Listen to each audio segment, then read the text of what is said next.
वळूयात पुढील बातमीकडे। सामना अग्रलेखातून सत्ताधाऱ्यांना दुर्योधनाची उपमा देण्यात आली आहे। सरकार अहंकारी मानसिकतेत असल्याचं सामनाच्या अग्रलेखात म्हटलंय।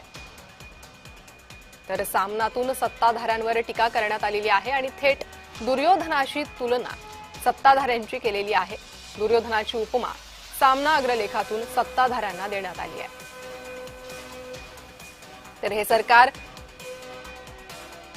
अहंकारी मानसिकतेत असल्याची टीकाही या अग्रलेखातून केली आहे।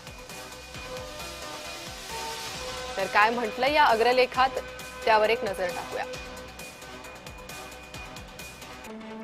सरकारला सळो की पळो करून सोडणारा विरोधी पक्षनेता सत्ताधाऱ्यांना नकोय।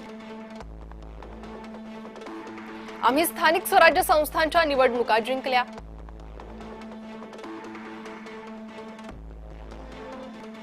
महापौर, झेडपी अध्यक्ष, नगरपालिका नगराध्यक्ष हे सगळे आमचेच आहेत।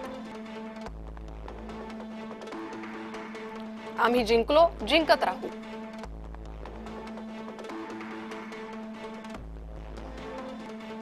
ईव्हीएम, पैसा, पोलीस, तपास यंत्रणा आमच्या हाती आहेत।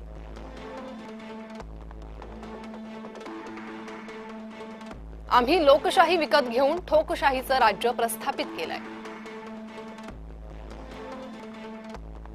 मग आता विरोधी पक्षनेता हवाय कशाला?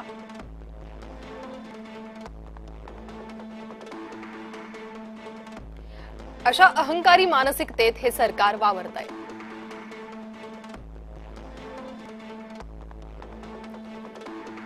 सुईच्या अग्रा एवढी ही जमीन पांडवांना न देणाऱ्या दुर्योधनाचा अहंकार फडणवीस मिंधेंच्या सरकारमध्ये दिसतोय। अर्थात शेवटी दुर्योधनाचा अंत झालाच हे अहंकारी राज्यकर्त्यांनी विसरू नये।